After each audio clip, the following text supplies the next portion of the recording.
जीवन की कठिनाइयां और तनाव हर योद्धा के मार्ग का हिस्सा है। जब मन अशांत होता है और शरीर थका हुआ महसूस करता है, तब यह हमारे आत्मज्ञान और संतुलन को ढूंढने का समय होता है। बर्नआउट का अर्थ है कि हम अपने भीतर के ऊर्जा स्रोत से दूर हो गए हैं। इसलिए सुनो, मैं तुम्हें मार्ग दिखाऊंगा। पहला सिद्धांत है स्वधर्म पालन। अपना कर्तव्य पहचानो, लेकिन उसके प्रति आसक्ति मत रखो। कर्म करो, परंतु फल की चिंता मत करो। जब तुम यह समझ जाओगे कि तुम्हारा उद्देश्य केवल कर्म करना है, तब तुम मानसिक बोझ से मुक्त हो जाओगे। बर्नआउट तभी होता है जब तुम अपने कर्म को अपने अहंकार से जोड़ते हो। याद रखो, तुम केवल साधन हो, परिणाम मेरी इच्छा से होगा। दूसरा सिद्धांत है योगः कर्मसु कौशलम। योग का अर्थ केवल आसन या प्राणायाम नहीं है, बल्कि यह एक ऐसा जीवन दृष्टिकोण है जो तुम्हें संतुलन सिखाता है। हर दिन ध्यान करो, अपने भीतर की शांति को अनुभव करो। जब मन शुद्ध और स्थिर होता है, तो कार्य के प्रति तुम्हारा दृष्टिकोण भी शुद्ध होता है। तीसरा सिद्धांत है सात्विक जीवन जीना।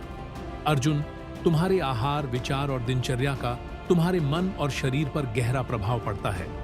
सात्विक भोजन ग्रहण करो जो शरीर को ऊर्जा और मन को शांति देता है। तमसिक और राजसिक प्रवृत्तियों से बचो जो आलस्य और अशांति को बढ़ाती है। चौथा सिद्धांत है संघ का त्याग। जो चीजें तुम्हारे मन को विषाद देती हैं, उनसे दूरी बना लो। चाहे वह नकारात्मक लोग हों, अत्यधिक चिंताएं हों या असंतुलन पैदा करने वाले काम हों, अपने समय और ऊर्जा का ध्यानपूर्वक उपयोग करो। पांचवा सिद्धांत है शरणागति। जब तुम अपने सारे प्रयास कर चुके हो और फिर भी शांति नहीं पाते, तब मुझ पर विश्वास रखो। हर स्थिति में मैं तुम्हारे साथ हूं। जब तुम अपने जीवन के भार को मेरे चरणों में रख देते हो, तब तुम्हारा मन हल्का हो जाता है। छठा सिद्धांत है स्थित प्रज्ञता। जैसे सागर में कितनी ही नदियां समा जाती हैं, लेकिन वह अपनी सीमा नहीं खोता, वैसे ही तुम्हें भी सुख दुख, सफलता असफलता के बीच अपनी स्थिरता बनाए रखनी चाहिए। बर्नआउट से निपटने का एकमात्र उपाय है स्वयं को पहचानना। जब तुम यह जान लेते हो कि तुम केवल यह शरीर और मन नहीं, बल्कि अनंत आत्मा हो, तो तुम्हारी सारी थकावट और विषाद स्वतः ही समाप्त हो जाती है। अतः जीवन को एक उत्सव के रूप में देखो। विश्राम को कर्म का अंग बनाओ। जीवन में केवल गति ही नहीं, ठहराव भी आवश्यक है।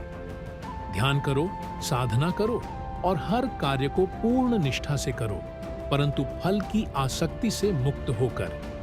यही जीवन में संतुलन पाने का मार्ग है।